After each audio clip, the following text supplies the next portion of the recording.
Le château du Lude est l'un des plus majestueux châteaux de la vallée du Loir.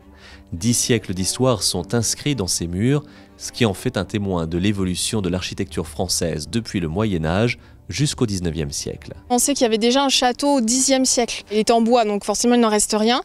Et donc on a une forteresse médiévale défensive au XIIIe siècle. Ensuite, il a été modifié à la Renaissance. Donc on a encore de très beaux décors de cette époque, notamment sur les façades. Il a ensuite été transformé au XVIIIe siècle avec l'ajout d'une aile classique et au XIXe siècle, les travaux surtout de restauration, et il y a une des tours qui avait été détruite, qui a été entièrement reconstruite à cette époque-là.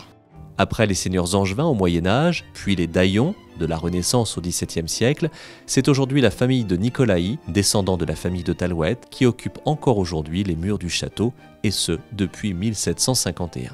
Alors quand le visiteur arrive au Lude, on veut lui proposer une expérience un peu particulière puisque ce château est un rare château de la Loire encore habité, surtout parmi les plus grands.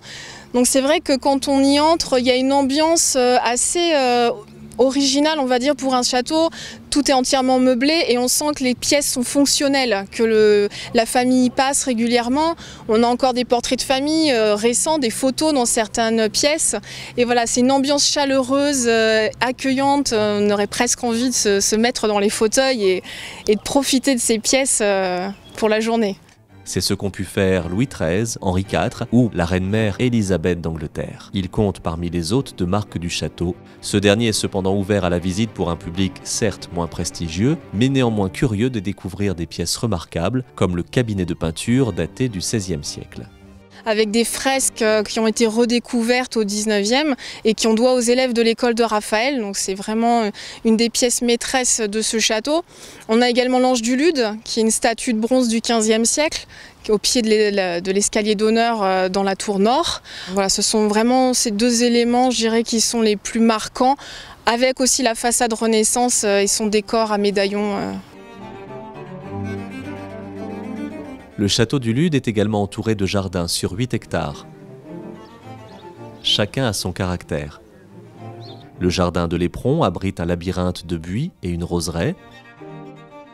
Le jardin bas, de style jardin à la française, suit le cours du Loir sur plus de 200 mètres. Le parc agricole est aujourd'hui réservé au pâturage pour un troupeau de charolaises.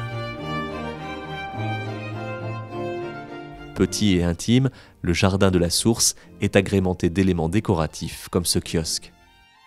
On a depuis une dizaine d'années une collection botanique à côté du jardin de la Source. C'est cet ensemble en fait de jardins qui donne aussi un cachet au château.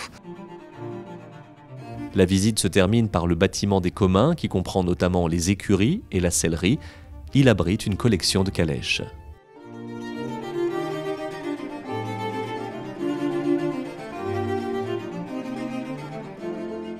Alors les habitants du Lude sont très attachés au château, on le sent, beaucoup viennent régulièrement se promener dans les jardins, profiter de cette atmosphère paisible, de calme, puisque le château donne sur la ville par l'entrée, mais c'est vrai que quand on est dans le parc, on est dans la campagne.